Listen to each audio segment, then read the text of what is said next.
ದೇವನಾಮಕ್ಕೆ ಸ್ತೋತ್ರವಾಗಲಿ. ಮತದಾವರ್ತಿ ಈ ಮುಂಜಾನೆಯ ಜಾವದಲ್ಲಿ ದೇವರ ಸನ್ನಿಧಾನದಲ್ಲಿ ದೇವರನ್ನು ಆರಾಧಿಸುವುದಕ್ಕೆ ಸರ್ವಶಕ್ತನಾದ ದೇವರು ನಮ್ಮ ಜೀವಿತದಲ್ಲಿ ಈ ಒಂದು ದಿನವನ್ನು ಕೊಟ್ಟಿದ್ದಕ್ಕಾಗಿ ನಾವು ದೇವರಿಗೆ ಕೃತಜ್ಞತೆಯನ್ನು ಸಲ್ಲಿಸುವ.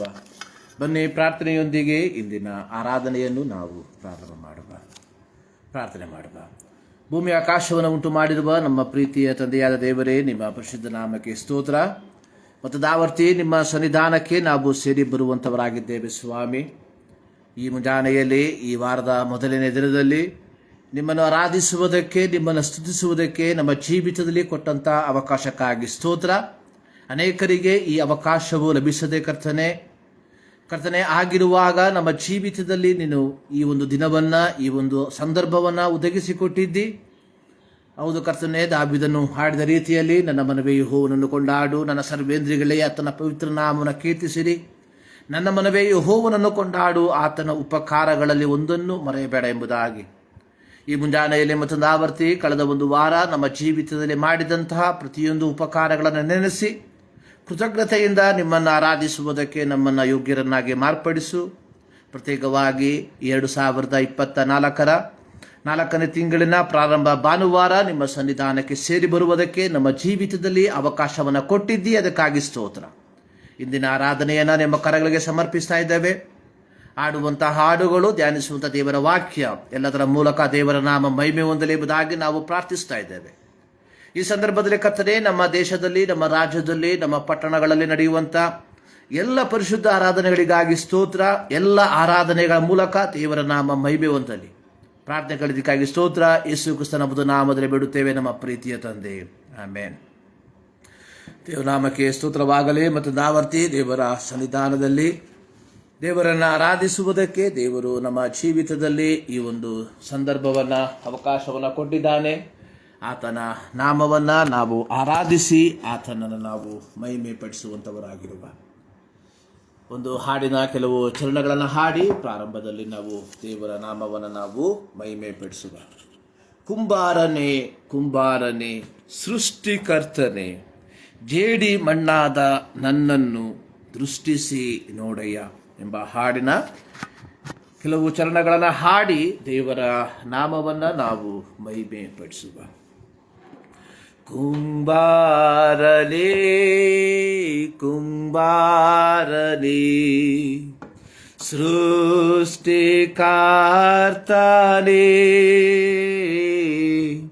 ಜೇಡಿ ಮಣ್ಣಾದ ನನ್ನನ್ನು ದೃಷ್ಟಿಸಿ ನೋಡಯ್ಯ. ಕುಂಬಾರನೇ ಕುಂಬಾರನೇ ಸೃಷ್ಟಿಕರ್ತನೇ, ಜೇಡಿ ಬಣ್ಣದ ನನ್ನನ್ನು ದೃಷ್ಟಿಸಿ ನೋಡಯ್ಯ. ಕೆಲಸಕ್ಕೆ ಬಾರದ ಪಾತ್ರೆ ಎಂದು ನಿರಾಕರಿಸಿ ತಳ್ಳಿ ಬಿಡದೆ, ತುಂಬಿ ತುಳುಕುವ ಪಾತ್ರೆಯಾಗಿ ಪಾರಿವರ್ತಿಸಯ್ಯ. ಕೆಲಸಕ್ಕೆ ಬಾರದ ಪಾತ್ರೆ ಎಂದು ನಿರಾಕರಿಸಿ ತಳ್ಳಿ ಬಿಡದೆ, ತುಂಬಿ ತುಳುಕುವ ಪಾತ್ರೆಯಾಗಿ ಪಾರಿವರ್ತಿಸಯ್ಯ. ಕುಂಬಾರನೇ ಕುಂಬಾರನೇ ಸೃಷ್ಟಿಕರ್ತನೇ, ಜೇಡಿ ಮಣ್ಣಾದ ನನ್ನನ್ನು ದೃಷ್ಟಿಸಿ ನೋಡಯ್ಯ. ವೇದವು ಹೇಳುವ ವಾಕ್ಯದಂತೆ ನನ್ನನ್ನು ರೂಪಿಸು, ನಿನ್ನ ಸನ್ನಿಧಿ ಸೇವೆಗಾಗಿ ಶುದ್ಧಿಸಿ ಬಳಸಿಕೋ.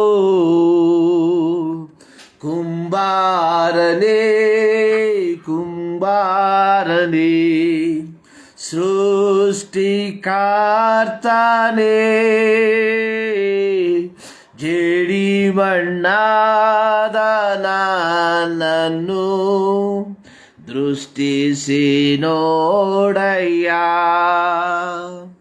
ಫಲ ಕೊಡದ ಕೊಂಬೆ ನಾನಾಗಿರಲು ಕತ್ತರಿಸಿ ಬೀಸಾಡದೆ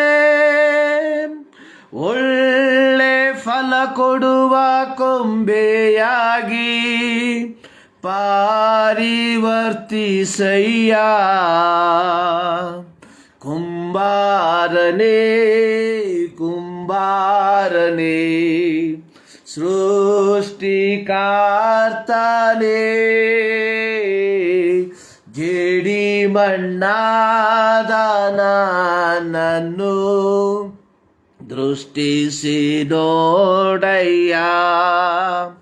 ಕುಂಬಾರನೇ ಕುಂಬಾರನೇ ಸೃಷ್ಟಿಕರ್ತನೇ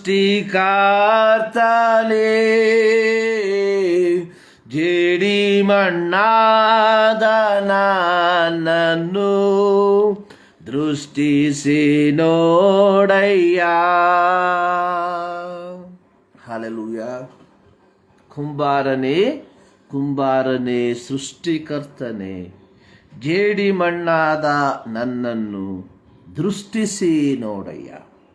ಅದರ ಮೊದಲ ಸ್ಟ್ಯಾನ್ಸ ಈ ರೀತಿ ಆಡ್ತಾ ಇದೆ. ಕೆಲಸಕ್ಕೆ ಬಾರದ ಪಾತ್ರೆಯೆಂದು ನಿರಾಕರಿಸಿ ತಳ್ಳಿಬಿಡದೆ ತುಂಬಿ ತುಳುಕುವ ಪಾತ್ರೆಯಾಗಿ ನನ್ನನ್ನು ಪರಿವರ್ತಿಸಯ್ಯ. ಎರಡನೇ ಸ್ಟ್ಯಾನ್ಸ ಹೇಳ್ತಾ ಇದೆ, ವೇದವು ಹೇಳುವ ವಾಕ್ಯದಂತೆ ನನ್ನನ್ನು ರೂಪಿಸು, ನಿನ್ನ ಸನ್ನಿಧಿ ಸೇವೆಗಾಗಿ ನನ್ನನ್ನು ಬಳಸಿಕೋ. ಅದರ ಕೊನೆ ಸ್ಟ್ಯಾನ್ಸ, ಫಲ ಕೊಡದ ಕೊಂಬೆ ನಾನಾಗಿರಲು ಕತ್ತರಿಸಿ ಬಿಸಾಡದೆ ಒಳ್ಳೆ ಫಲ ಕೊಡುವ ಕೊಂಬೆಯಾಗಿ ಪರಿವರ್ತಿಸಯ್ಯ. ಹಾಡುಗಾರನು ದೇವರ ಸನ್ನಿಧಾನದಲ್ಲಿ ತನ್ನನ್ನೇ ಸಮರ್ಪಿಸುವಂಥದ್ದನ್ನು ನಾವು ನೋಡುತ್ತೇವೆ. ಕುಂಬಾರನೇ ಕುಂಬಾರನೇ ಸೃಷ್ಟಿಕರ್ತನೇ ಜೇಡಿ ಮಣ್ಣಾದ ನನ್ನನ್ನು ದೃಷ್ಟಿಸಿ ನೋಡಯ್ಯ. ಈ ಮುಂಜಾನೆಯಲ್ಲಿ ದೇವರ ಸನ್ನಿಧಾನದಲ್ಲಿ ನಾವು ಆತನನ್ನು ಆರಾಧಿಸುವುದಕ್ಕೆ ಸೇರಿ ಬಂದಿರುವಾಗ ಒಮ್ಮೆ ನಮ್ಮನ್ನು ನಾವೇ ಪರೀಕ್ಷಿಸಿಕೊಳ್ಬೇಕು. ನಾವು ಫಲ ಕೊಡದ ಕೊಂಬೆಯಾಗಿದ್ದೇವ? ನಾವು ಫಲ ಕೊಡದ ಕೊಂಬೆಯಾಗಿದ್ದರೆ ಈ ಮುಂಜಾನೆಯಲ್ಲಿ ನಮ್ಮ ಪ್ರಾರ್ಥನೆಯಾಗಿರಲಿ, ಕರ್ತನೆ ಫಲ ಕೊಡುವ, ಒಳ್ಳೆಯ ಫಲ ಕೊಡುವ ಕೊಂಬೆಯಾಗಿ ನನ್ನನ್ನು ಪರಿವರ್ತಿಸು. ದೇವರ ಸನ್ನಿಧಾನದಲ್ಲಿ ನಾವು ಪ್ರಾರ್ಥಿಸಬೇಕು, ನಿನ್ನ ಸೇವೆಗೆ ನನ್ನನ್ನು ಬಳಸಿಕೋ ಎಂಬುದಾಗಿ. ಪ್ರಿಯರೇ, ಅನೇಕರಿಗೆ ಲಭಿಸದ ಭಾಗ್ಯವನ್ನು ದೇವರು ನಮ್ಮ ಜೀವಿತದಲ್ಲಿ ದಯಪಾಲಿಸಿದ್ದಾನೆ. ಕಳೆದ ರಾತ್ರಿ ನಿದ್ರಿಸಿದಂಥವರು ಈ ಮುಂಜಾನೆಯಲ್ಲಿ ಲೋಕವನ್ನು ಬಿಟ್ಟು ಆಗಲಿ ಹೋಗಿದ್ದಾರೆ. ಅನೇಕರು ಅಪಾಯಗಳಲ್ಲಿ, ಅನರ್ಥಗಳಲ್ಲಿ ಒಳಪಟ್ಟಿದ್ದಾರೆ. ಅನೇಕರು ನ್ಯಾಚುರಲ್ ಆಗಿರುವಂಥ ಕೆಲಾಮಿಟಿಗಳ ಮೂಲಕವಾಗಿ ಭಯಭ್ರಾಂತರಾಗಿ ಜೀವಿಸುವಂಥವರಾಗಿದ್ದಾರೆ. ಇವುಗಳ ಮಧ್ಯದಲ್ಲಿ ದೇವರು ನಮ್ಮನ್ನು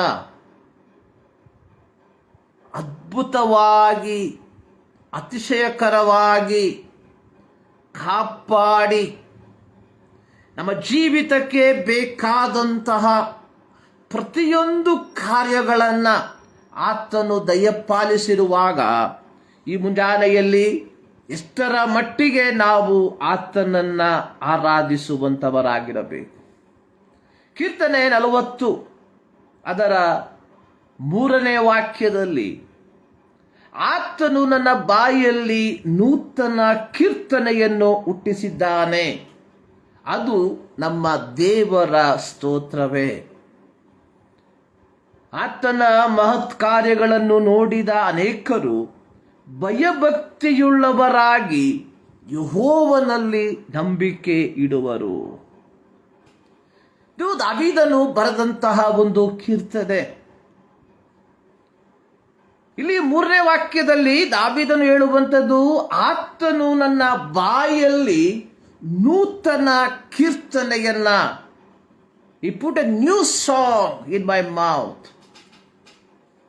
ಸೊ 2ನೇ ವಾಕ್ಯದಲ್ಲಿ ನಾವು ನೋಡುತ್ತೇವೆ, ನನ್ನನ್ನು ನಾಶನದ ಗುಂಡಿಯೊಳಗಿಂದ ಎತ್ತಿದನು, ಕೆಸರಿನೊಳಗಿಂದ ನನ್ನನ್ನು ತೆಗೆದು ಬಂಡೆಯ ಮೇಲೆ ನಿಲ್ಲಿಸಿ ನಾನು ದೃಢವಾಗಿ ಹೆಜ್ಜೆ ಇಡುವಂತೆ ಮಾಡಿದನು. ನಾನು ಪ್ರಾರಂಭದಲ್ಲೇ ಹೇಳಿದ ರೀತಿಯಲ್ಲಿ ಕಳೆದ ವಾರ ನಮ್ಮ ಜೀವಿತದಲ್ಲಿ ಈ ನಾಶಕರವಾದಂತಹ ಗುಂಡಿಗಳ ಅನುಭವಗಳು, ಕೆಸರಿನ ಅನುಭವಗಳು ಬಂದಾಗ್ಯೂ ದೇವರು ನಮ್ಮನ್ನು ದೃಢವಾಗಿ ನಿಲ್ಲಿಸಿದರ ಫಲವಾಗಿ ಈ ಮುಂಜಾನೆಯಲ್ಲಿ ದೇವರನ್ನ ಸ್ತುತಿಸುವುದಕ್ಕೆ ನಾವು ಬಾಧ್ಯಸ್ಥರಾಗಿದ್ದೇವೆ. ದಾವೀದನು ಹೇಳುವಂಥದ್ದು, ಆತನು ನನ್ನ ಬಾಯಲ್ಲಿ ನೂತನ ಕೀರ್ತನೆಯನ್ನ ಹುಟ್ಟಿಸಿದ್ದಾನೆ. ಈ ಪುಟ ನ್ಯೂ ಸಾಂಗ್.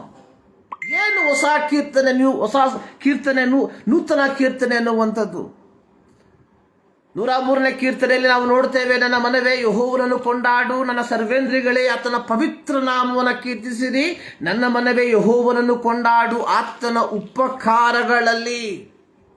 ಸೊ ದೇವರು ನಮ್ಮ ಜೀವಿತದಲ್ಲಿ ಮಾಡಿದಂತಹ ಪ್ರತಿಯೊಂದು ಉಪಕಾರಗಳನ್ನು ನೆನೆಸಿ ನಾವು ದೇವರನ್ನ ಸ್ತುತಿಸುವಂತವರಾಗಿರಬೇಕು. ಐಗುಪ್ತ ದೇಶದಿಂದ ಹೊರಟು ಬಂದಂತಹ ಇಸ್ರಾಯೇಲರು ಮೋಶೆಯ ನಾಯಕತ್ವದಲ್ಲಿ ಕೆಂಪು ಸಮುದ್ರವನ್ನ ದಾಟಿದ ಮೇಲೆ ಯೆಹೋವನು ಫರೋಹನನ್ನ, ಅವನ ಸೈನ್ಯವನ್ನ ಕೆಂಪು ಸಮುದ್ರದಲ್ಲಿ ನ್ಯಾಯ ವಿಧಿಸಿದ್ದನ್ನು ನೋಡಿದಾಗ ಮಿರ್ಯಾಮಳ ನಾಯಕತ್ವದಲ್ಲಿ ಇಸ್ರಾಯೇಲರ ಸ್ತ್ರೀ ಸಮೂಹ ದಮ್ಮಡಿಯನ್ನ ಬಡಿಯುತ್ತಾ ಯೆಹೋವನ ಶೂರ ಕೃತ್ಯಗಳನ್ನ ಹಾಡಿ ಹರಿಸಿದರು ಎಂಬುದಾಗಿ ವಿಮೋಚನಾ ಕಾಂಡ 15ನೇ ಅಧ್ಯಾಯದಲ್ಲಿ ನಾವು ನೋಡುತ್ತೇವೆ. ನ್ಯಾಯಸ್ಥಾಪಕರುಗಳ ಪುಸ್ತಕದಲ್ಲಿ ದೆಬೋರಳ ಆ ಒಂದು ನಾಯಕತ್ವದಲ್ಲಿ ಸರ್ವಶಕ್ತನಾದ ದೇವರು ಸೀಸರನನ್ನ, ಅವನ ಸೈನ್ಯವನ್ನ ನಿರ್ನಾಮಗೊಳಿಸಿದಾಗ ದೆಬೋರಳು ಸಹ ಯೆಹೋವನಿಗೋಸ್ಕರವಾಗಿ ಹೊಸ ಕೀರ್ತನೆಯನ್ನ ಹಾಡಿದಳು. ಹೊಸ ಹಾಡು, ಹೊಸ ಕೀರ್ತನೆ ಅನ್ನುವಂಥದ್ದು ದೇವರು ನಮ್ಮ ಜೀವಿತದಲ್ಲಿ ಮಾಡುವಂತಹ ಪ್ರತಿಯೊಂದು ಹೊಸ ಕಾರ್ಯಗಳನ್ನು ನೆನೆಸಿ ಆತನನ್ನ ಸ್ತುತಿಸುವಂಥದ್ದಾಗಿದೆ. ಇಲ್ಲಿ ದಾವೀದನು ಹೇಳುವಂಥದ್ದು, ಆತನು ನನ್ನ ಬಾಯಲ್ಲಿ ನೂತನ ಕೀರ್ತನೆಯನ್ನ ಹುಟ್ಟಿಸಿದ್ದಾನೆ, ಅದು ನಮ್ಮ ದೇವರ ಸ್ತೋತ್ರ. ಕಳೆದ ದಿನದಲ್ಲಿ ದೇವರು ನನ್ನನ್ನು ಕಾಪಾಡಿದಂತಹ ವಿಧಗಳನ್ನು ನೆನೆಸಿ ದೇವರಿಗೆ ಸ್ತೋತ್ರವನ್ನು ಸಲ್ಲಿಸುವಂಥದ್ದಾಗಿದೆ ದೇವರು ನನಗೆ ಕೊಟ್ಟಂತಹ ನೂತನ ಕೀರ್ತನೆ. ಕಳೆದ ದಿನಗಳಲ್ಲಿ ಅನೇಕ ಕಡೆ ಭೂಕಂಪಗಳು ಸಂಭವಿಸಿತು. ದೇವರು ಅವುಗಳ ಮಧ್ಯದಲ್ಲಿ ಕಾಪಾಡಿರುವಾಗ ಆತನಿಗೆ ನಾವು ಸ್ತೋತ್ರವನ್ನ ನೂತನ ಅನ್ನುವಂಥದ್ದು ಹೃದಯದ ಅಂತರಾಳದಿಂದ ದೇವರು ಮಾಡಿದಂತಹ ಉಪಕಾರಗಳನ್ನು ನೆನೆಸಿ ಸ್ತೋತ್ರವನ್ನ ಸಲ್ಲಿಸುವಂಥದ್ದಾಗಿದೆ ನೂತನ ಕೀರ್ತನೆ.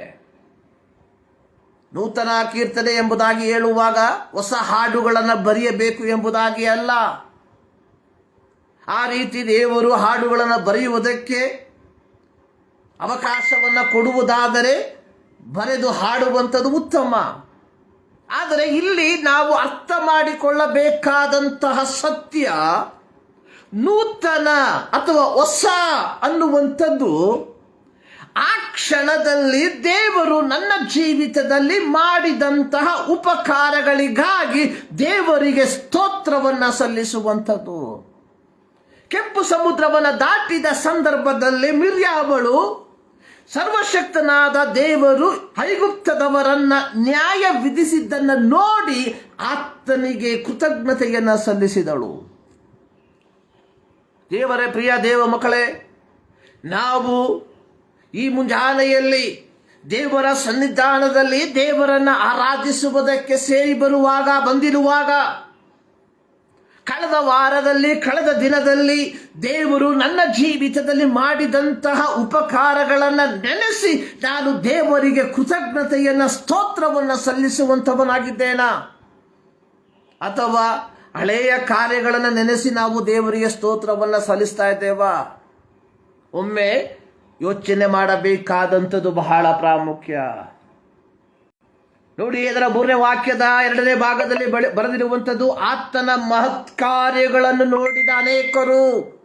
ಅಂದರೆ ದೇವರು ನನ್ನ ಜೀವಿತದಲ್ಲಿ ಮಾಡಿದಂತಹ, 2ನೇ ವಾಕ್ಯದಲ್ಲಿ ದೇವರು ನನ್ನನ್ನು ನಾಶನದ ಗುಂಡಿಯಿಂದ ಮೇಲಕ್ಕೆ ಎತ್ತಿದಂಥದನ್ನ, ದೇವರು ನನ್ನನ್ನು ಕೆಸರಿನೊಳಗಿಂದ ತೆಗೆದು ಬಂಡೆಯ ಮೇಲೆ ನಿಲ್ಲಿಸಿದನ್ನ, ನಾನು ದೃಢವಾಗಿ ಹೆಜ್ಜೆ ಇಡುವಂತೆ ಮಾಡಿದ್ದನ್ನ ನೋಡಿದಂತಹ ಅನೇಕರು, ದೇವರು ನನ್ನ ಜೀವಿತದಲ್ಲಿ ಮಾಡಿದಂತಹ ಮಹತ್ ಕಾರ್ಯಗಳನ್ನು ನೋಡಿದಂತಹ ಅನೇಕರು ಭಯಭಕ್ತಿಯುಳ್ಳವರಾಗಿ ಯೆಹೋವನಲ್ಲಿ ನಂಬಿಕೆ ಇಡುವರು. ಪ್ರಿಯರೇ, my life is A testimony.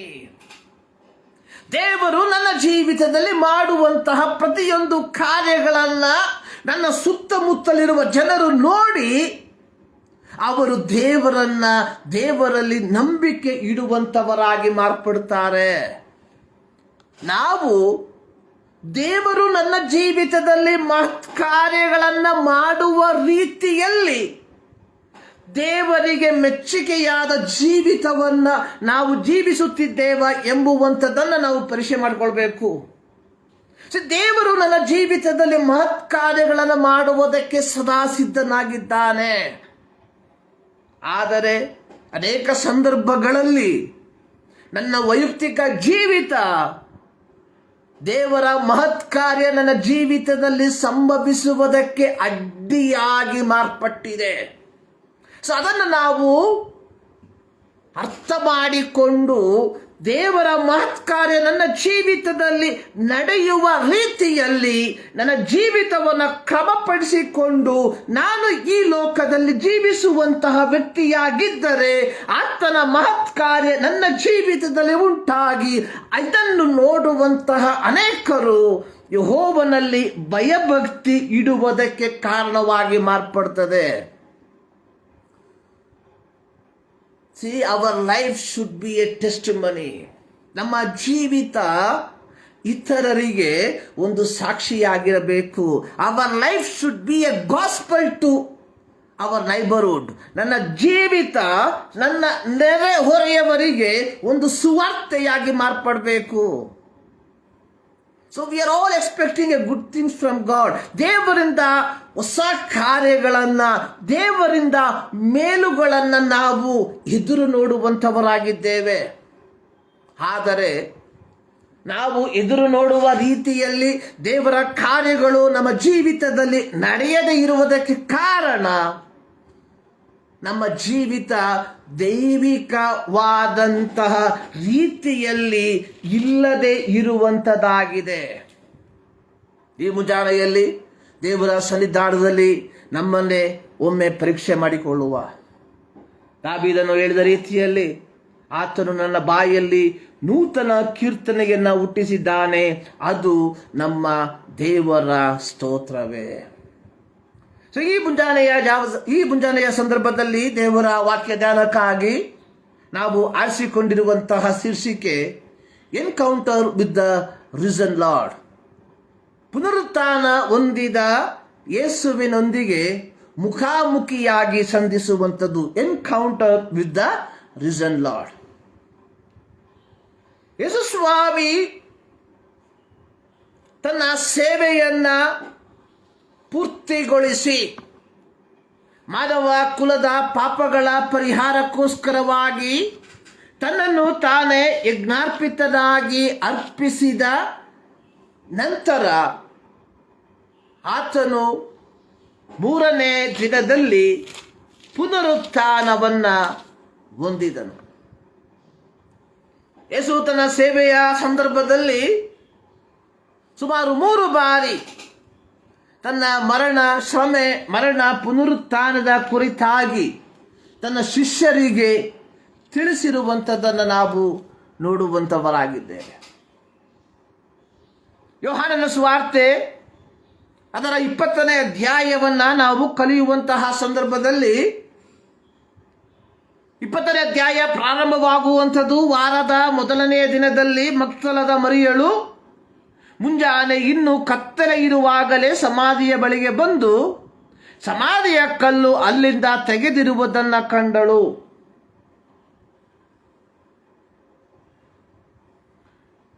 ನೋಡಿ, ಇಲ್ಲಿ ನಾವು ನೋಡುವಂಥದ್ದು ಯೇಸು ಸ್ವಾಮಿ ಮಾನವ ಕುಲದ ಪಾಪಗಳ ಪರಿಹಾರಕ್ಕೋಸ್ಕರವಾಗಿ ತನ್ನನ್ನು ತಾನು ಯಜ್ಞಾರ್ಪಿತನಾಗಿ ಅರ್ಪಿಸಿ ಅರಿಮಥಾಯದ ಯೋಸೇಫನು ಪಿಲಾತನ ಬಳಿಗೆ ಹೋಗಿ ಯೇಸುವಿನ ಶರೀರವನ್ನು ತೆಗೆದುಕೊಂಡು ಯೋಸೇಫನು ಮತ್ತು ಯೇಸುವಿನ ಇನ್ನೊಬ್ಬ ಶಿಷ್ಯನಾದಂತಹ ಅಥವಾ ಹಿಂಬಾಲಕನಾಗಿದ್ದಂತಹ ಗುಪ್ತವಾಗಿ ಹಿಂಬಾಲಿಸುತ್ತಿದ್ದಂತಹ ನಿಕೋದೇಮನ ಸಹಾಯದಿಂದ ಯೇಸುವಿನ ಶರೀರವನ್ನು ಯಹೂದ್ಯರ ಶಿಷ್ಟಾಚಾರದ ಪ್ರಕಾರವಾಗಿ ಬಂಡೆಯಲ್ಲಿ ಕೆತ್ತಿದಂತಹ ಒಂದು ಸಮಾಧಿಯಲ್ಲಿ ಸಮಾಧಿ ಮಾಡಿದರು. ಯೇಸು ತಾನು ಮುಂಚಿತವಾಗಿ ತಿಳಿಸಿದ ರೀತಿಯಲ್ಲಿಯೇ ಆತನು 3ನೆಯ ದಿನದಲ್ಲಿ ಮೃತ್ಯುಂಜಯನಾಗಿ ಅಥವಾ ಪುನರುತ್ಥಾನವನ್ನು ಆತನು ಹೊಂದಿಕೊಂಡನು. ಯೇಸು ತನ್ನ ಐಹಿಕ ಸೇವೆಯ ಸಂದರ್ಭದಲ್ಲಿ 3 ದಿನಗಳಾದ ಮೇಲೆ ನಾನು ಪುನರುತ್ಥಾನವನ್ನು ಹೊಂದುತ್ತೇನೆ ಎಂಬ ಸದ್ವರ್ತಮಾನವನ್ನು ತನ್ನ ಶಿಷ್ಯರಿಗೆ ತಿಳಿಸಿದ್ದಾಗ್ಯೂ ಸಹ ಇಲ್ಲಿ ಮರಿಯಳು ಸುಗಂಧ ದ್ರವ್ಯಗಳೊಂದಿಗೆ ಯೇಸುವಿನ ಸಮಾಧಿಯ ಬಳಿಗೆ ಬರುವಂಥದ್ದನ್ನು ನಾವು ನೋಡುತ್ತೇವೆ. ಮಾರ್ಕ ಮತ್ತು ಲೂಕನ ಸುವಾರ್ತೆಗಳಲ್ಲಿ ನಾವು ನೋಡುವಂತಹ ಸಂದರ್ಭದಲ್ಲಿ ಮಗ್ದಲ ಮರಿಯಳು ಮತ್ತು ಬೇರೆ ಕೆಲವು ಬೇರೆ ಸಹೋದರಿಯರು ಯೇಸುವಿನ ಸಮಾಧಿಯ ಬಳಿಗೆ ಬರುವಾಗ ಅವರು ಮಾತನಾಡಿದಂತಹ ಮಾತು, ನಮಗಾಗಿ ಯಾರು ಈ ಕಲ್ಲನ್ನು ನೀಗಿ ದೂರ ತಳ್ಳುತ್ತಾರೆ. ಆದರೆ ಇಲ್ಲಿ ಬಂದಂತಹ ಸಂದರ್ಭದಲ್ಲಿ ಅವರು ಕಾಣುವಂಥದ್ದು ಸಮಾಧಿಯ ಕಲ್ಲು ಅಲ್ಲಿಂದ ತೆಗೆಯಲ್ಪಟ್ಟಿದೆ. ಮತ್ತು ಅದರ ಮುಂದಿನ ವಾಕ್ಯವನ್ನು ನೋಡುವಂತಹ ಸಂದರ್ಭದಲ್ಲಿ ಯೇಸುವಿನ ಶರೀರವು ಅಲ್ಲಿ ಇಲ್ಲದೆ ಇರುವಂಥದ್ದನ್ನು ನಾವು ಕಾಣ್ತೇವೆ. ಆದರೆ ಮರಿಯಳು ಈ ಸಮಾಧಿಯ ಬಳಿಯಲ್ಲಿ ಯೇಸುವಿನ ಶರೀರವು ಕಾಣಲ್ಪಡದೆ ಇರುವುದನ್ನು ನೋಡಿ ಬಹಳ ದುಃಖಿತಳಾಗಿ ಅಳುತ್ತಿರುವಂಥದ್ದನ್ನು ನಾವು ಕಾಣ್ತೇವೆ. ಅಲ್ಲಿ 2 ದೂತರು ಪ್ರತ್ಯಕ್ಷರಾಗಿ ಆ ದೂತರನ್ನ ಕಂಡಂತಹ ಮರಿಯಳು ಕೇಳುವಂಥದ್ದು, ನನ್ನ ಸ್ವಾಮಿಯ ಶರೀರವನ್ನು ಯಾರೋ ತಕ್ಕೊಂಡು ಹೋಗಿದ್ದಾರೆ, ಅದನ್ನು ಎಲ್ಲಿಟ್ಟಿದ್ದಾರೋ ನಮಗೆ ಗೊತ್ತಿಲ್ಲ. ಆಗಿರುವಾಗ ಯೇಸು ಸ್ವಾಮಿ ಅಲ್ಲಿ ನಿಂತಿರುವುದನ್ನು ನೋಡಿದಂತಹ ಮರಿಯಳು ಯೇಸುವನ್ನು ಸರಿಯಾಗಿ ಗ್ರಹಿಸದೆ ಆತನನ್ನು ಒಬ್ಬ ತೋಟಗಾರನೆಂದು ನೆನೆಸಿ ಅಲ್ಲಿ ಹೇಳುವಂಥದ್ದು, ನೀನು ಆತನನ್ನು ಎತ್ತಿಕೊಂಡು ಹೋಗಿದ್ದರೆ ಎಲ್ಲಿ ಇಟ್ಟಿದಿ ನನಗೆ ಹೇಳು, ನಾನು ತೆಗೆದುಕೊಂಡು ಹೋಗುತ್ತೇನೆ. ಆದರೆ ಯೇಸು ಆಕೆಗೆ ಮರಿಯಳೆ ಎಂದು ಕರೆದಾಗ ಆಕೆ ತಿರುಗಿಕೊಂಡು ರಬ್ಬೂನಿ ಅಂದರೆ ಗುರುವೇ ಎಂಬ ಅರ್ಥದಲ್ಲಿ ಆತನನ್ನು ಕರೆದಳು. ಪುನರುತ್ಥಾನ ಹೊಂದಿದ ಯೇಸು ಸ್ವಾಮಿಯು ಇಲ್ಲಿ ಮರಿಯಳನ್ನ ಮುಖಾಮುಖಿಯಾಗಿ ಸಂಧಿಸುವಂಥದ್ದನ್ನು ನಾವು ಕಾಣುವಂಥವರಾಗಿದ್ದೇವೆ. ಪ್ರತ್ಯೇಕವಾಗಿ ಲೂಕನ ಸುವಾರ್ತೆ ಅದರ 24ನೇ ಅಧ್ಯಾಯದಲ್ಲಿ ಪುನರುತ್ಥಾನ ಹೊಂದಿದ ಯೇಸು ಸ್ವಾಮಿಯು ಕ್ಲಯೋಫನಿಗೆ ಕಾಣಿಸಿಕೊಂಡಂಥದ್ದನ್ನು ಲೂಕನು ಬಹಳ ವಿವರವಾಗಿ ಬರೆದಿರುವಂಥದ್ದನ್ನು ನಾವು ನೋಡುವಂಥವರಾಗಿದ್ದೇವೆ. ಲೂಕನ ಸುವಾರ್ತೆ 24ನೇ ಅಧ್ಯಾಯ ಅದರ 13ರಿಂದ ಸುಮಾರು ವಾಕ್ಯಗಳನ್ನು ನಾವು 35 ವಾಕ್ಯಗಳನ್ನು ನಾವು ಕಲಿಯುವಂತಹ ಸಂದರ್ಭದಲ್ಲಿ ಯೇಸುವನ್ನು ಮುಖಾಮುಖಿಯಾಗಿ ಕಂಡಂತಹ ಕ್ಲಿಯೋಫನ ಚರಿತ್ರೆಯನ್ನ ಲೂಕನು ಬಹಳ ವಿಸ್ತಾರವಾಗಿ ಬರೆದಿದ್ದಾನೆ. ಈ ಒಂದು ಸಂಗತಿಯನ್ನ ಮತ್ತಾಯನಾಗಲಿ ಯೋಹಾನನಾಗಲಿ ತನ್ನ ಸುವಾರ್ತೆಗಳಲ್ಲಿ ಬರೆಯದೇ ಇರುವಾಗ ಮಾರ್ಕನು ಕೇವಲ ಕೆಲವೇ ಪದಗಳಲ್ಲಿ ಮಾತ್ರ ಈ ಒಂದು ಸಂಭವವನ್ನು ವಿವರಿಸಿರುವಾಗ ಲೂಕನು ಬಹಳ ವಿಸ್ತಾರವಾಗಿ ಬರೆದಿರುವಂಥದ್ದನ್ನು ನಾವು ನೋಡುವಂಥವರಾಗಿದ್ದೇವೆ. ಇಲ್ಲಿ ನಾವು ಲೂಕನ ಸುವಾರ್ತೆಯಲ್ಲಿ ನೋಡುವಂಥದ್ದು, ಆ ದಿನದಲ್ಲಿ ಶಿಷ್ಯರು ಇಬ್ಬರು ಯೆರೂಸಲೇಮಿಗೆ 6.5 ಮೈಲು ದೂರದಲ್ಲಿದ್ದ ಎಮ್ಮಾಹು ಎಂಬ ಹಳ್ಳಿಗೆ ಹೋಗುತ್ತಾ ಸಂಭವಿಸಿದ ಈ ಕಾರ್ಯಗಳ ವಿಷಯವಾಗಿ ಸಂಭಾಷಣೆ ಮಾಡುತ್ತಿದ್ದರು.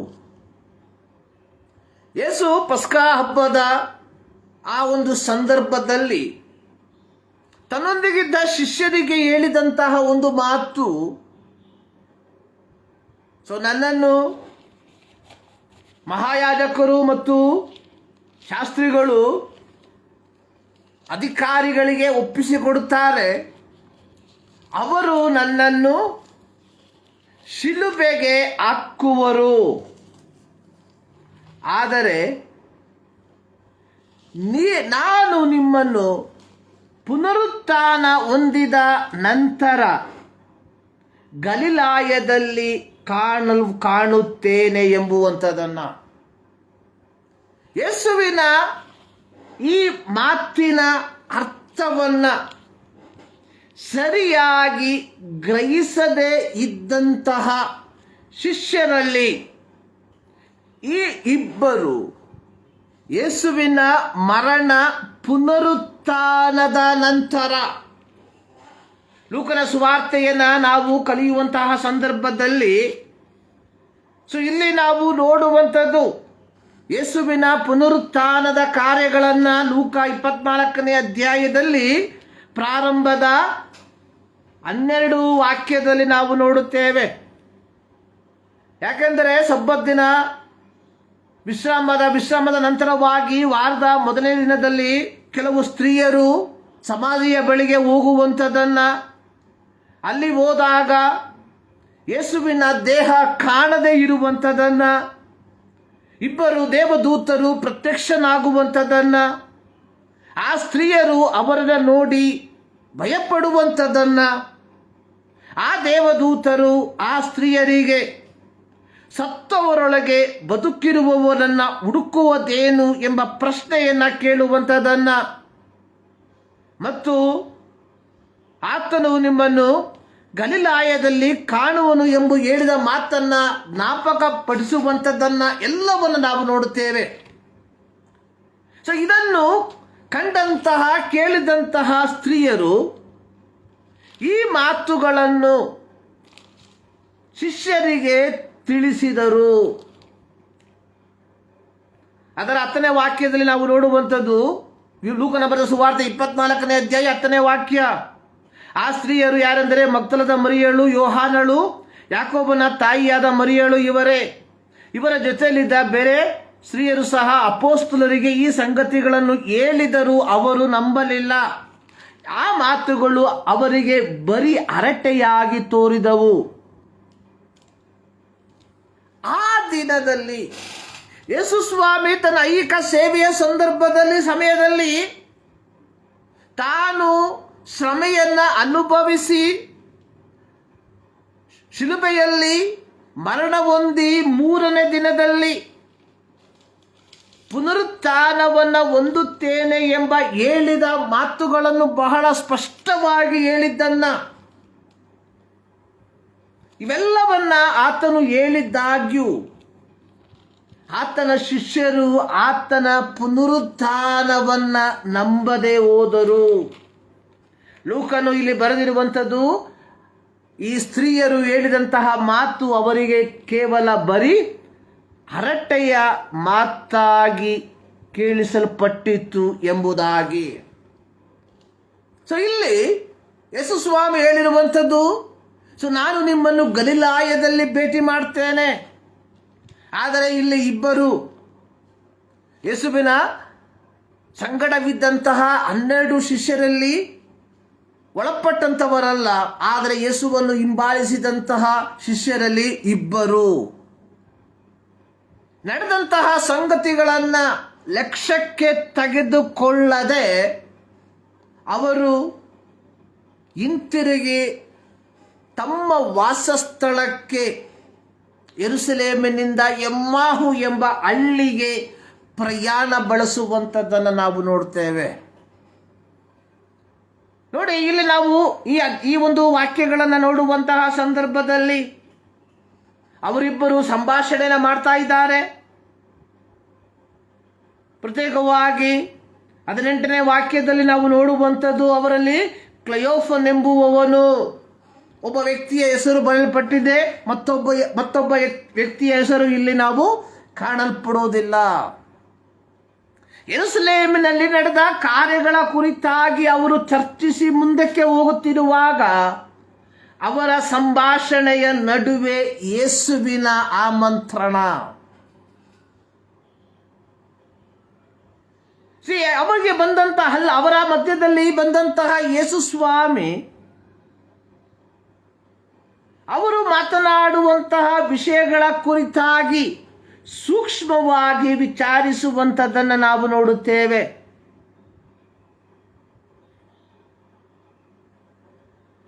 ಆದರೆ ಯೇಸು ಸ್ವಾಮಿ ಶಾಸ್ತ್ರಗಳ ಮೂಲಕವಾಗಿ ಅವರಿಗೆ ಎಲ್ಲವನ್ನ ವಿವರಿಸುವಂಥದ್ದನ್ನು ನಾವು ನೋಡುತ್ತೇವೆ.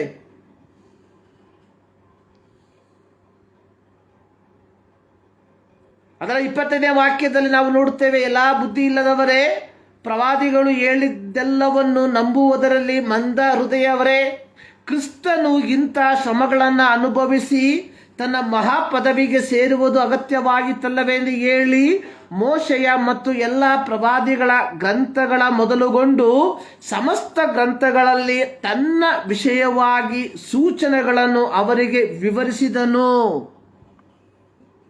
ಕ್ರಿಸ್ತನು ಶ್ರಮೆಗಳನ್ನು ಅನುಭವಿಸಿ ಅಥವಾ ದೇವರು ತಂದೆಯಾದ ದೇವರು ತನಗೆ ವಹಿಸಿದ ದೌತ್ಯವನ್ನು ಪೂರೈಸಿ ಅಥವಾ ದೇವರಿಂದ ದೂರ ಹೋದಂತಹ ಮನುಷ್ಯನನ್ನ ತನ್ನ ಶಿಲುಬೆಯ ಮರಣದ ಮೂಲಕ ಒಂದುಗೂಡಿಸುವಂತಹ ಶ್ರೇಷ್ಠವಾದ ಪದವಿಯನ್ನ ಪೂರೈಸಬೇಕೆಂಬ ಉದ್ದೇಶದ ಕುರಿತಾಗಿ ಆತನು ಸುವಿಸ್ತಾರವಾಗಿ ಅವರಿಗೆ ವಿವರಿಸುವಂಥದ್ದನ್ನು ನಾವು ನೋಡುತ್ತೇವೆ. ಆದಾಗ್ಯೂ ಅವರು ಅದನ್ನು ಗ್ರಹಿಸದವರಾದರು. ಅದರ 30ನೇ ವಾಕ್ಯದಲ್ಲಿ ನಾವು ನೋಡುವಂಥದ್ದು, ಅವರು ಊರೊಳಗೆ ಬಂದಾಗ ಆತನು ಅವರ ಸಂಗಡ ಊಟಕ್ಕೆ ಕೂತುಕೊಂಡಾಗ ರೊಟ್ಟಿಯನ್ನು ತೆಗೆದುಕೊಂಡು ದೇವರ ಸ್ತೋತ್ರ ಮಾಡಿ ಮುರಿದು ಅವರಿಗೆ ಕೊಡುತ್ತಿರಲಾಗಿ ಅವರ ಕಣ್ಣುಗಳು ತೆರೆದವು. ಅವರು ಆತನ ಗುರುತನ್ನು ಹಿಡಿದರು. ಆತನು ಅವರ ಕಣ್ಣಿಗೆ ಮಾಯವಾದನು. ಪುನರುತ್ಥಾನ ಹೊಂದಿದ ಯೇಸು ಸ್ವಾಮಿ ತನ್ನ ಶಿಷ್ಯ ವೃಂದದಲ್ಲಿ ಸೇರಿದ್ದಂತಹ ಕ್ಲಿಯೋಫನಿಗೂ ಮತ್ತೊಬ್ಬನಿಗೂ ಮುಖಾಮುಖಿಯಾಗಿ ಸಂಧಿಸುವಂಥ ಒಂದು ಪ್ರಸಂಗ ಈ ಒಂದು ವಾಕ್ಯ ಭಾಗದಲ್ಲಿ ನಾವು ನೋಡುತ್ತೇವೆ. ನೋಡಿ, ಯೇಸು ಅವರ ಸಂಗಡ ಸಂಭಾಷಣೆ ಮಾಡುತ್ತಾ ಮುಂದಕ್ಕೆ ಹೋಗುತ್ತಿರುವಾಗ ಅವರು ಹೋಗಬೇಕಾದಂತಹ ಸ್ಥಳವು ಬಂದಾಗ ಯೇಸು ಅವರನ್ನು ಬಿಟ್ಟು ಮುಂದಕ್ಕೆ ಹೋಗುವುದಕ್ಕೆ ಪ್ರಯತ್ನಿಸಿದಾಗ ಅವರು ಹೇಳಿದಂತಹ ಒಂದು ಮಾತು 29ನೇ ವಾಕ್ಯ, ಸಂಜೆಯಾಯಿತು, ಹೊತ್ತು ಇಳಿಯುತ್ತಾ ಬಂತು, ನಮ್ಮ ಸಂಗಡ ಇರು. ರಾತ್ರಿ ಆಯಿತು, ನಮ್ಮ ಸಂಗಡ ವಿಶ್ರಾಮ ಮಾಡಿಕೊಂಡು ಬೆಳಗ್ಗೆ ನಿಮ್ಮ ಯಾತ್ರೆಯನ್ನು ಪ್ರಾರಂಭಿಸಿ ಎಂಬುದಾಗಿ ಯೇಸುವಿಗೆ ಹೇಳಿದ್ದ ಈ ಶಿಷ್ಯರು ಯಾವಾಗ ಅವರ ಕಣ್ಣುಗಳು ತೆರೆದವು, ಯಾವಾಗ ಅವರು ತಮ್ಮೊಂದಿಗೆ ಮಾತನಾಡಿದಂಥದ್ದು ಯೇಸು ಎಂಬುದನ್ನು ಗ್ರಹಿಸಿದರು, 33ನೇ ವಾಕ್ಯದಲ್ಲಿ ಬರೆಯಲ್ಪಟ್ಟಿರುವಂಥದ್ದು, ಅದೇ ಗಳಿಗೆಯಲ್ಲಿ ಎದ್ದು ಯೆರೂಸಲೇಮಿಗೆ ಹಿಂತಿರುಗಿ ಹೋದರು. ಯೇಸುವನ್ನ ಪುನರುತ್ಥಾನ ಹೊಂದಿದ ಯೇಸುವನ್ನ ಮುಖಾಮುಖಿಯಾಗಿ ದೃಷ್ಟಿಸಿದಂತಹ ಕ್ಲಿಯೋಫನು ಮತ್ತು ಮತ್ತೊಬ್ಬನು ಬೆಳಗಾಗುವವರೆಗೂ ಕಾಯದೆ ತಕ್ಷಣಕ್ಕೆ ಬಂದ ದಾರಿಯ ಅದೇ ದಾರಿಯಲ್ಲಿ ಹಿಂತಿರುಗಿ ಬಂದು ಯೇಸು ತಮಗೆ ಪ್ರತ್ಯಕ್ಷನಾದದ್ದನ್ನು ಬೇರೆ ಶಿಷ್ಯರಿಗೆ ತಿಳಿಸಿದರು ಎಂಬುದಾಗಿ ನಾವು ನೋಡುತ್ತೇವೆ. ಇಂದು ನಾವು ಓದಿದ ಯೋಹಾನನ ಸುವಾರ್ತೆಯಲ್ಲಿ ನಾವು ನೋಡುವಂಥ ಒಂದು ಮಾತು, ವಾರದ ಮೊದಲನೇ ದಿನದಲ್ಲಿ ಯೇಸು ಮಗ್ದಲ ಮರಿಯಳಿಗೆ ತನ್ನನ್ನು ತೋರ್ಪಡಿಸಿಕೊಂಡ. ತದನಂತರವಾಗಿ ಅದರ 19ರಿಂದ 23 ವಾಕ್ಯದಲ್ಲಿ ಅದೇ ದಿವಸ, ಅಂದರೆ ವಾರದ ಮೊದಲನೇ ದಿವಸ ಸಂಜೆಯಲ್ಲಿ ಮುಂಜಾನೆಯಲ್ಲಿ ಪುನರುತ್ಥಾನ ಹೊಂದಿದ ಯೇಸು ಮುಂಜಾನೆಯಲ್ಲಿಯೇ ಮರಿಯಳಿಗೆ ಮುಖಾಮುಖಿಯಾದಂತಹ ಯೇಸು ಅಂದು ಸಂಜೆ ಯೆಹೂದ್ಯರಿಗೆ ಭಯಪಟ್ಟು ಬಾಗಿಲನ್ನು ಮುಚ್ಚಿಕೊಂಡು ಅವಿತು ಕುಳಿತಿದ್ದ ಶಿಷ್ಯರ ನಡುವೆ ಪ್ರತ್ಯಕ್ಷನಾಗಿ ಅವರಿಗೆ ಹೇಳುವಂಥದ್ದು, ನಿಮಗೆ ಸಮಾಧಾನವಾಗಲಿ. ನೋಡಿ, ಯೇಸುವಿನ ಮಾತು ಕಾರಣ ತಮ್ಮ ಗುರುವನ್ನು ಕಳಕೊಂಡಂತಹ ಶಿಷ್ಯರಿಗೆ ಮುಂದೇನು ಎಂಬ ಒಂದು ಚಿಂತೆ. ಮುಂದೆ ನಮ್ಮನ್ನು ನಯಿಸುವಂಥವರು ಯಾರು, ನಮ್ಮನ್ನು ಮುನ್ನಡೆಸುವಂಥವರು ಯಾರು, ಈ ಒಂದು ಚಿಂತೆ ಅವರನ್ನ ಕಾಡ್ತಾ ಇದೆ. ಅದಕ್ಕಿಂತಲೂ ಮಿಗಿಲಾಗಿ ಯೆಹೂದ್ಯರಿಂದ ಸಂಭವಿಸಬಹುದಾದಂತಹ ಕೇಡುಗಳ ಕುರಿತಾಗಿ ಅವರು ಭಯಭ್ರಾಂತರಾಗಿದ್ದಾರೆ. ಗುರುವನ್ನೇ ಕೊಂದಿರುವಾಗ ಶಿಷ್ಯರು ಎಷ್ಟರ ಮಟ್ಟಿಗೆ ತಾನೇ ಇವರಿಗೆ ಮುಂದೆ ತಮಗೇನು ಸಂಭವಿಸುತ್ತದೆ ಎಂಬ ಜಿಜ್ಞಾಸೆಯಲ್ಲಿ ಈ ಶಿಷ್ಯರು ಆಗಿದ್ದಾರೆ. ಹೀಗಿರುವಾಗ ಯೇಸು ಅವರ ನಡುವೆ ಪ್ರತ್ಯಕ್ಷನಾಗಿ ಅವರಿಗೆ ಹೇಳುವಂಥದ್ದು, ನಿಮಗೆ ಸಮಾಧಾನವಾಗಲಿ. ಅದು ಮಾತ್ರವಲ್ಲ, ಯೇಸು ಸ್ವಾಮಿಯವರಿಗೆ ತನ್ನ ಕೈಗಳನ್ನು ತನ್ನ ಪಕ್ಕೆಗಳನ್ನು ತೋರಿಸಿದ. ಶಿಷ್ಯರು ಸ್ವಾಮಿಯನ್ನು ನೋಡಿದ್ದರಿಂದ ಸಂತೋಷಪಟ್ಟರು. 21ನೇ ವಾಕ್ಯ, ಯೇಸು ಅವರಿಗೆ ನಿಮಗೆ ಸಮಾಧಾನವಾಗಲಿ ಎಂದು ತಿರುಗಿ ಹೇಳಿ, ತಂದೆ ನನ್ನನ್ನು ಕಳುಹಿಸಿಕೊಟ್ಟ ಹಾಗೆಯೇ ನಾನು ನಿಮ್ಮನ್ನು ಕಳುಹಿಸಿಕೊಡುತ್ತೇನೆ ಅಂದನು. ಸೊ ಯಾವ ದೌತ್ಯಕ್ಕೋಸ್ಕರವಾಗಿ ತಂದೆಯಾದ ದೇವರು ಈ ಲೋಕಕ್ಕೆ ಮನುಷ್ಯ ಕುಮಾರನನ್ನು ಕಳುಹಿಸಿಕೊಟ್ಟನು. ಸೊ ನಮಗೆ ಗೊತ್ತು, ಲೋಕದ ಪಾಪಗಳ ಪರಿಹಾರಕ್ಕೋಸ್ಕರವಾಗಿ. ಸೊ ಇಲ್ಲಿ ಯೇಸು ಸ್ವಾಮಿ ತನ್ನ ಶಿಷ್ಯರಿಗೆ ಹೇಳುವಂಥದ್ದು, ಸೊ ನಾನು ನಿಮ್ಮನ್ನು ಕಳುಹಿಸಿಕೊಡುತ್ತೇನೆ. ಸೊ ನೀವು ಹೊರಟು ಹೋಗಿ. ಸೊ ಈ ಮುಖಾಮುಖಿಯಾದಂತಹ ಸಂದರ್ಭದಲ್ಲಿ ತೋಮನು ಅವರ ಬಳಿಯಲ್ಲಿ ಇಲ್ಲದೆ ಇರುವಂಥದ್ದನ್ನು ನಾವು ಕಾಣ್ತೇವೆ.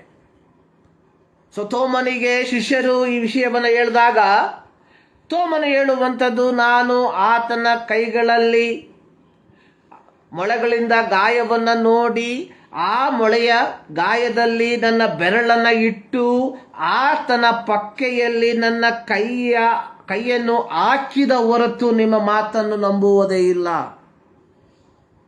ಇದು ನಾವು ಓದಿದ ವಾಕ್ಯದಲ್ಲಿ 26ನೇ ವಾಕ್ಯದಿಂದ ನಾವು ನೋಡುವಂತಹ ಸಂದರ್ಭದಲ್ಲಿ ಸುಮಾರು 8 ದಿನಗಳಾದ ಮೇಲೆ, ತಾನು ಪುನರುತ್ಥಾನ ಹೊಂದಿದ 8 ದಿನವಾದ ಮೇಲೆ ತಿರುಗಿ ಯೇಸು ಸ್ವಾಮಿ ಅವರ ನಡುವೆ ಪ್ರತ್ಯಕ್ಷನಾಗಿ ನಿಮಗೆ ಸಮಾಧಾನವಾಗಲಿ ಎಂದನು. ಮತ್ತು ತೋಮನಿಗೆ, ನಿನ್ನ ಬೆರಳುಗಳನ್ನು ಈ ಕಡೆ ಚಾಚಿ ನನ್ನ ಕೈಗಳನ್ನು ಮುಟ್ಟಿ ನೋಡು, ನಿನ್ನ ಕೈ ಚಾಚಿ ನನ್ನ ಪಕ್ಕೆಯಲ್ಲಿ ಹಾಕು, ನಂಬದವನಾಗಿರಬೇಡ, ನಂಬುವವನಾಗು ಎಂದು ಹೇಳಿದನು. ಆಗ ತೋಮನು ಆತನಿಗೆ, ನನ್ನ ಸ್ವಾಮಿ, ನನ್ನ ದೇವರು ಎಂದು ಹೇಳಿದನು. ಯೇಸು ಅವನಿಗೆ, ನೀನು ನನ್ನನ್ನು ನೋಡಿದ್ದರಿಂದ ನಂಬಿದ್ದಿ, ನೋಡದೆ ನಂಬಿದವರು ಧನ್ಯರು ಎಂಬುದಾಗಿ.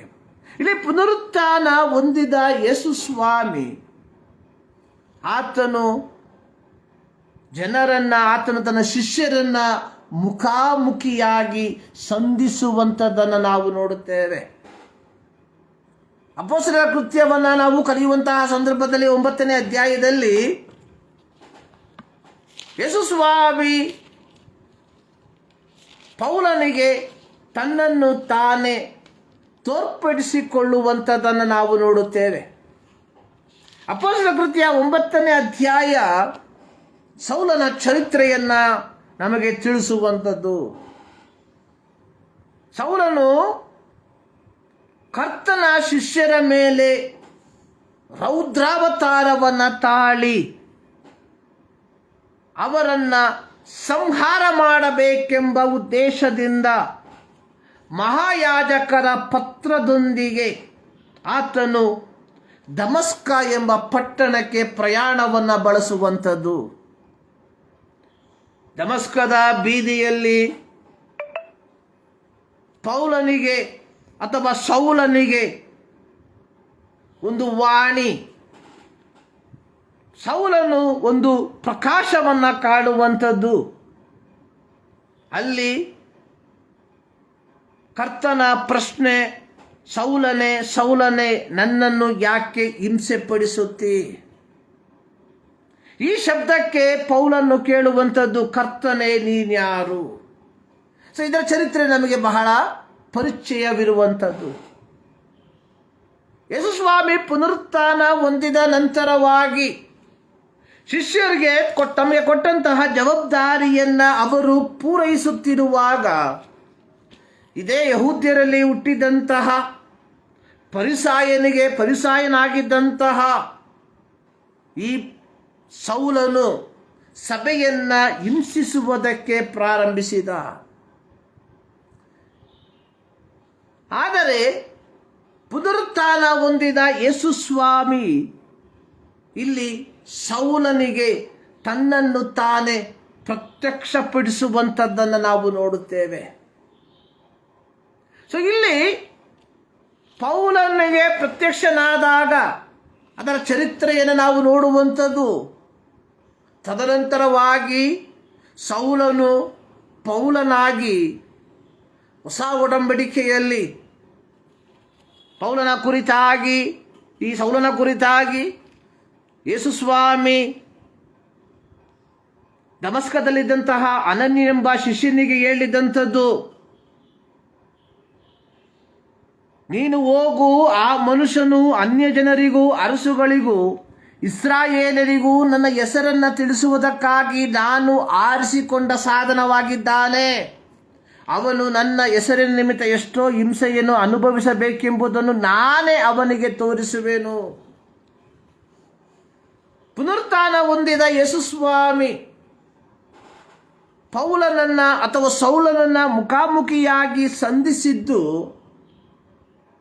ಅವನನ್ನ ಈ ಸುವಾರ್ಥ ಪ್ರಯಾಣದಲ್ಲಿ ಅವನನ್ನು ಅತ್ಯಂತ ಬಲವಾಗಿ ಉಪಯೋಗಿಸುವುದಕ್ಕೋಸ್ಕರವಾಗಿ ಇಲ್ಲಿ ಹೇಳುವಂಥದ್ದು, ಅವನು ಅನ್ಯ ಜನರಿಗೂ ಅರಸುಗಳಿಗೂ ಇಸ್ರಾಯೇಲರಿಗೂ ನನ್ನ ಹೆಸರನ್ನು ತಿಳಿಸುವುದಕ್ಕಾಗಿ ನಾನು ಆರಿಸಿಕೊಂಡ ಸಾಧನವಾಗಿದ್ದಾನೆ.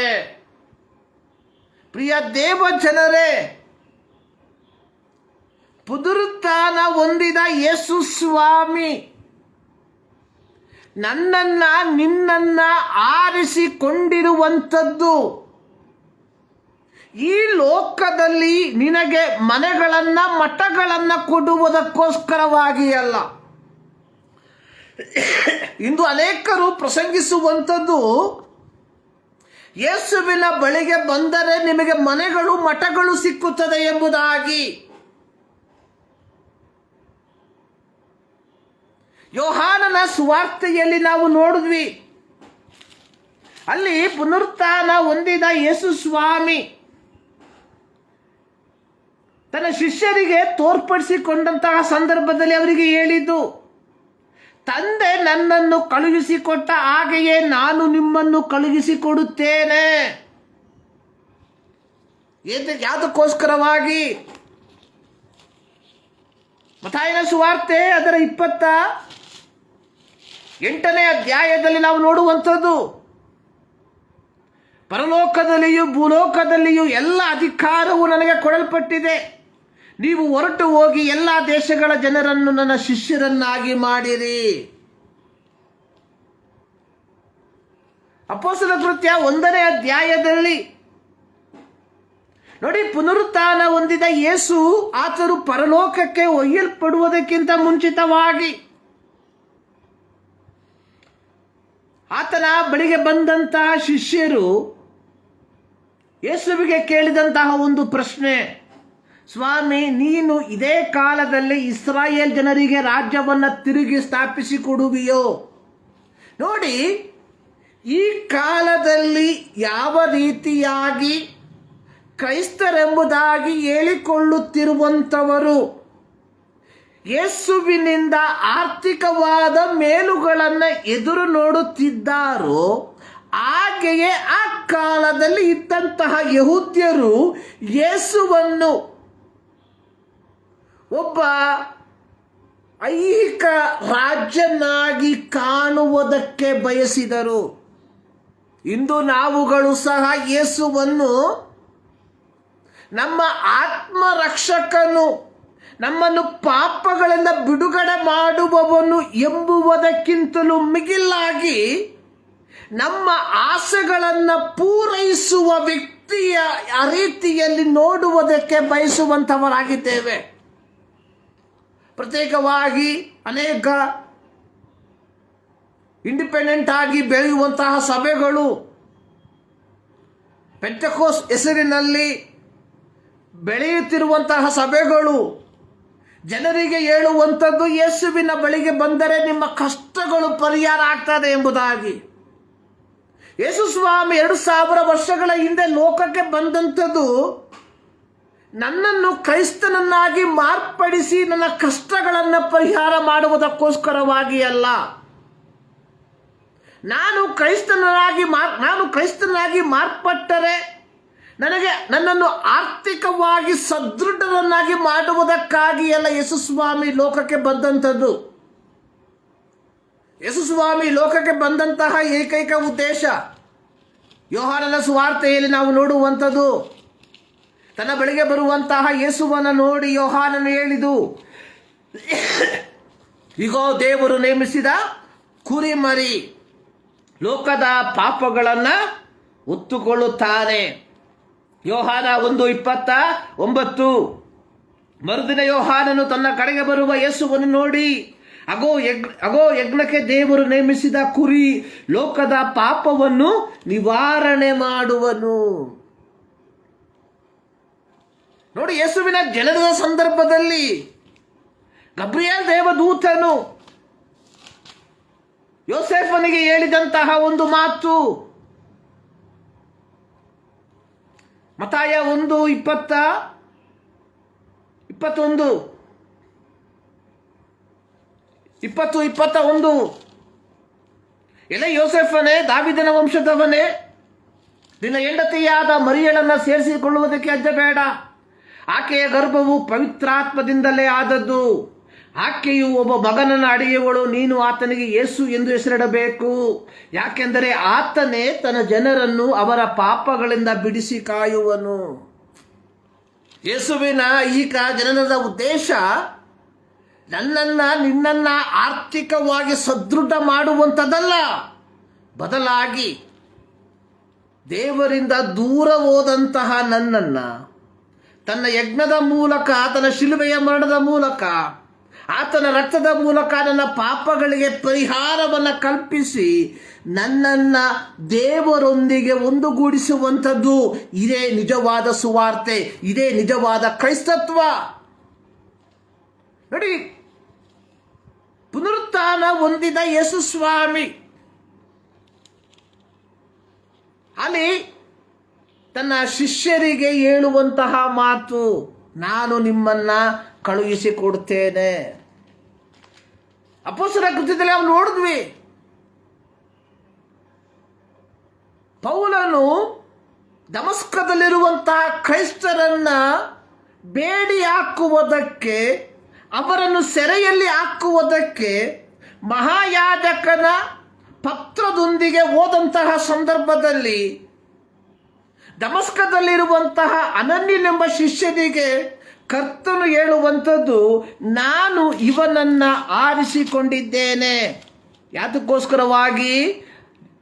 ಆ ಮನುಷ್ಯನು ಅನ್ಯ ಜನರಿಗೂ, ಅರಸುಗಳಿಗೂ, ಇಸ್ರಾಯೇಲರಿಗೂ ನನ್ನ ಹೆಸರನ್ನು ತಿಳಿಸುವುದಕ್ಕಾಗಿ ನಾನು ಆರಿಸಿಕೊಂಡ ಸಾಧನ. ಪ್ರಿಯರೇ, encounter with the risen Lord, ಪುನರುತ್ಥಾನ ಹೊಂದಿದ ಯೇಸುವನ್ನು ಮುಖಾಮುಖಿಯಾಗಿ ಸಂಧಿಸುವುದು ಅನ್ನುವಂಥದ್ದು ದೇವರ ದೌತ್ಯವನ್ನ ಪೂರೈಸುವುದಕ್ಕಾಗಿ ನಮ್ಮನ್ನು ನಾವೇ ಸಿದ್ಧಪಡಿಸಿಕೊಳ್ಳುವಂಥದ್ದು ಎಂಬುದಾಗಿ ಆಗಿದೆ.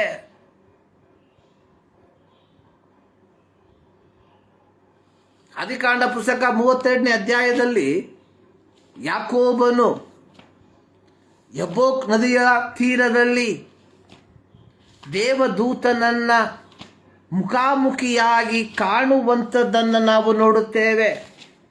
32ನೇ ಅಧ್ಯಾಯದಲ್ಲಿ ಅದರ 22ನೇ ವಾಕ್ಯದಿಂದ 32 ವಾಕ್ಯಗಳನ್ನು ನಾವು ಕಲಿಯುವಂತಹ ಸಂದರ್ಭದಲ್ಲಿ ಅಲ್ಲಿ ನಾವು ನೋಡುವಂಥದ್ದು,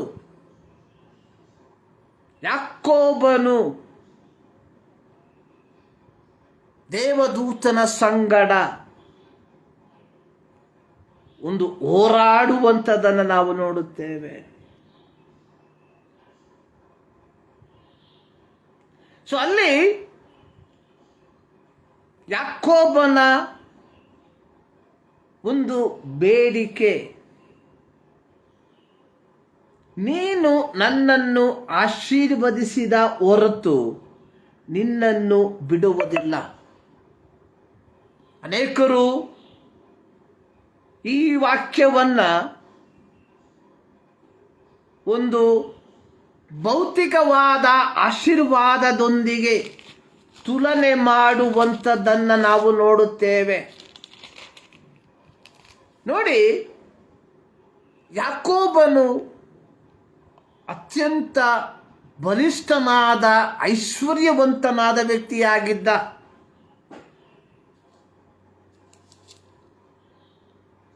ನಾವು ನೋಡುವಂಥದ್ದು, ಯಾಕೋಬನು ತನ್ನಲ್ಲಿ ಇದ್ದಂತಹ ಆಸ್ತಿಗಳನ್ನು 2 ಭಾಗಗಳಾಗಿ ವಿಂಗಡಿಸಿ ಆತನು ಯಬೋಕ್ ತೀರವನ್ನು ದಾಟುವಂಥದ್ದನ್ನು ನಾವು ನೋಡುತ್ತೇವೆ. ಇಲ್ಲಿ ನಾವು ನೋಡುವಂಥದ್ದು, ಯಾಕೋಬನು ದೇವದೂತನೊಂದಿಗೆ ಪ್ರಾರ್ಥಿಸುವಂಥದ್ದನ್ನು ನಾವು ನೋಡುತ್ತೇವೆ, ಅಥವಾ ಹೋರಾಡುವಂಥದ್ದನ್ನು ನೋಡುತ್ತೇವೆ. ಅಲ್ಲಿ ಅವನು ಕೇಳುವಂಥದ್ದು, ನೀನು ನನ್ನನ್ನು ಆಶೀರ್ವದಿಸಿದ ಹೊರತು ನಾನು ನಿನ್ನನ್ನು ಬಿಡೋದಿಲ್ಲ. ಅಲ್ಲಿ ಯಾಕೋಬನ ಜೀವಿತದಲ್ಲಿ ಒಂದು ಬದಲಾವಣೆ. 27ನೇ ವಾಕ್ಯದಲ್ಲಿ ಆ ಪುರುಷನು ನಿನ್ನ ಹೆಸರೇನು ಎಂದು ಕೇಳಿದ್ದಕ್ಕೆ ಯಾಕೋಬನು ಅಂದನು. ಅವನು ಯಾಕೋಬನಿಗೆ, ಇನ್ನು ನೀನು ಯಾಕೋಬನೆನಿಸಿಕೊಳ್ಳುವುದಿಲ್ಲ, ದೇವರ ಸಂಗಡಲು ಮನುಷ್ಯರ ಸಂಗಡಲು ಹೋರಾಡಿ ಗೆದ್ದವನಾದ್ದರಿಂದ ನಿನಗೆ ಇಸ್ರಾಯೇಲ್ ಎಂದು ಹೆಸರುಂಟಾಗುವುದು. ಅವರ ಜೀವಿತದಲ್ಲಿ ಒಂದು ಬದಲಾವಣೆಯ ಪರ್ವ. ಅದುವರೆಗೂ ಉಪಾಯದ ಮೂಲಕ ಯಾಕೋಬನ ಸಂಪಾದನೆಯನ್ನು ನಾವು ನೋಡುವಾಗ ಎಲ್ಲವನ್ನು ಉಪಾಯದ ಮೂಲಕ ಸಂಪಾದಿಸಿರುವಂಥದ್ದನ್ನು ನಾವು ಕಾಣುತ್ತೇವೆ. ಆದರೆ ಇಲ್ಲಿ ನಾವು ನೋಡುವಂಥದ್ದು ನಿನ್ನ ಉಪಾಯದ ಮಾರ್ಗವನ್ನು ತೆರೆದು ಬಿಟ್ಟು ದೈವಿಕವಾದ ಮಾರ್ಗದಲ್ಲಿ ಇಲ್ಲಿ ನಾವು ನೋಡುವಂಥದ್ದು ಪುನರುತ್ಥಾನ ಹೊಂದಿದ ಯೇಸು ಸ್ವಾಮಿ ತನ್ನ ಶಿಷ್ಯರಿಗೆ ದೌತ್ಯವನ್ನ ಕೊಡುವಂಥದ್ದಾಗಿ, ಆ ದೌತ್ಯವು ಈ ಸದ್ವರ್ತಮಾನವನ್ನ ಜನರಿಗೆ ತಿಳಿಯಪಡಿಸುವಂಥದ್ದು. ನೋಡಿ, ಯೋಹಾನನ ಸುವಾರ್ತೆಯಲ್ಲಿ ನಾವು ನೋಡಿದ್ವಿ, ಶಿಷ್ಯರು ತೋಮನಿಗೆ ಪುನರುತ್ಥಾನ ಹೊಂದಿದ ಯೇಸುವನ್ನ ನಾವು ಕಂಡೆವು ಎಂಬುದಾಗಿ ಹೇಳಿದಾಗ ಅವನು ಅದನ್ನು ನಂಬದೆ ಹೋದಾಗ್ಯೂ 2ನೇ ಬಾರಿ ಯೇಸು ಸ್ವಾಮಿ ಅವರ ಮಧ್ಯದಲ್ಲಿ ಪ್ರತ್ಯಕ್ಷನಾದಾಗ ತೋಮನು ಯೇಸುವನ್ನ ಸಂಬೋಧಿಸುವಂಥದ್ದು, ನನ್ನ ಸ್ವಾಮಿ, my Lord and my God, ನನ್ನ ಸ್ವಾಮಿ, ನನ್ನ ದೇವರೇ. ಪ್ರಿಯರೇ, ನಾವು ನಮ್ಮ ಜೀವಿತದಲ್ಲಿ ಈ ಪುನರುತ್ಥಾನ ಹೊಂದಿದ ಯೇಸು ಸ್ವಾಮಿಯನ್ನ ಯಾವ ಸ್ಥಾನದಲ್ಲಿ ನಾವು ಕಾಣ್ತಾ ಇದ್ದೇವೆ?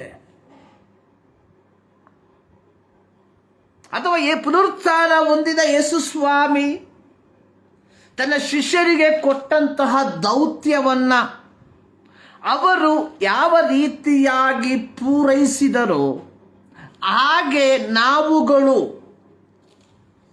ಆ ದೌತ್ಯವನ್ನ ಪೂರೈಸುವಂಥವರಾಗಿದ್ದೇವ ಎಂಬ ಒಂದು ಪ್ರಶ್ನೆಗೆ ನಾವು ಉತ್ತರಿಸಬೇಕಾದಂಥದ್ದು ಬಹಳ ಪ್ರಾಮುಖ್ಯವಾದಂತಹ ಒಂದು ಘಟಕವಾಗಿದೆ.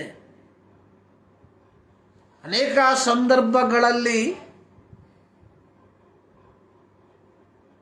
ಅಧೈರ್ಯದಿಂದ ಯಾವ ರೀತಿಯಾಗಿ ಯೆರೂಸಲೇಮಿನಿಂದ ಎಮ್ಮಾಹುವಿಗೆ ಶಿಷ್ಯರು ಪ್ರಯಾಣ ಬೆಳೆಸಿದರೋ ಆ ರೀತಿ ಪ್ರಯಾಣ ಬೆಳೆಸುವಂಥವರಾಗಿದ್ದೇವ ನಾವುಗಳು.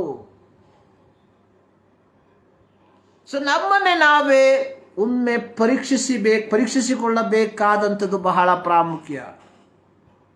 ನಮ್ಮ ಜೀವಿತದಲ್ಲಿ ಈ ಪುನರುತ್ಥಾನ ಹೊಂದಿದ ಯೇಸು ಸ್ವಾಮಿ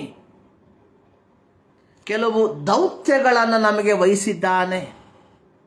ಆ ದೌತ್ಯವನ್ನ ನಾವು ನಿರ್ವಹಿಸುವಂಥವರಾಗಿದ್ದೇವ ಅಥವಾ ಅಧೈರ್ಯದಿಂದ ನಾವು ದೂರ ಹೋಗುವಂಥವರಾಗಿದ್ದೇವ ಎಂಬುವಂಥದ್ದನ್ನು ಒಮ್ಮೆ ನಾವು ಯೋಚಿಸಬೇಕಾದಂಥದ್ದು ಬಹಳ ಪ್ರಾಮುಖ್ಯ.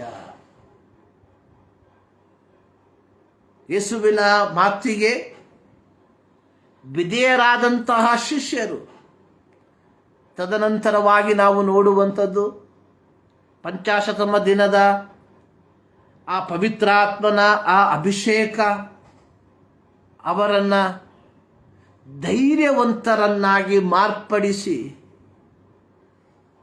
ದೇವರು ಅವರಿಗೆ ವಹಿಸಿದಂತಹ ಸೇವೆಯನ್ನು ಪೂರ್ತಿಗೊಳಿಸುವಂಥದ್ರಲ್ಲಿ ಅವರು ತಲ್ಲೀನರಾದರು. ನಮ್ಮ ಜೀವಿತದಲ್ಲಿಯೂ ಈ ಪುನರುತ್ಥಾನ ಹೊಂದಿದ ಯೇಸು ಸ್ವಾಮಿ ನಮಗೆ ವಹಿಸಿದ ಸೇವೆಯನ್ನ ನಾವು ಪೂರ್ತಿಗೊಳಿಸಬೇಕಾದರೆ ದೇವರ ಪವಿತ್ರಾತ್ಮನ ಶಕ್ತಿ ನಮ್ಮ ಮೇಲೆ ಬರಬೇಕಾದಂಥದ್ದು ಬಹಳ ಪ್ರಾಮುಖ್ಯ. ಲೂಕನ ಸುವಾರ್ತೆಯಲ್ಲಿ ನಾವು ನೋಡುತ್ತೇವೆ, ಯೇಸು ಸ್ವಾಮಿ ತನ್ನ ಸೇವೆಯ ಪ್ರಾರಂಭದಲ್ಲಿ ನಜರೇತಿನಲ್ಲಿರುವ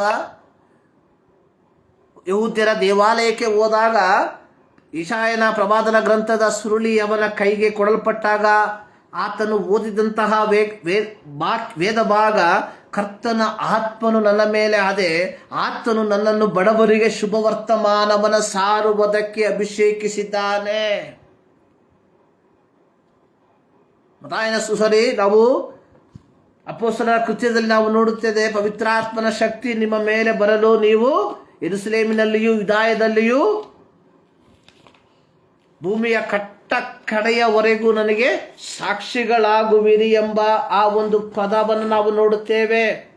ಅಪೊಸ್ತಲರ ಕೃತ್ಯ 1ನೇ ಅಧ್ಯಾಯ ಅದರ 8ನೇ ವಾಕ್ಯ, ಪವಿತ್ರ ಆತ್ಮ ನಿಮ್ಮ ಬೇರೆ ಬರಲು ನೀವು ಬಲ ಹೊಂದಿ ಯೆರೂಸಲೇಮಿನಲ್ಲಿಯೂ ಎಲ್ಲ ಯೂದಾಯ ಸಮಾರ್ಯದ ಸೀಮೆಯಲ್ಲಿಯೂ ಭೂಲೋಕದ ಕಡೆಯವರೆಗೆ ನನ್ನ ಸಾಕ್ಷಿಯಾಗಿರಬೇಕು.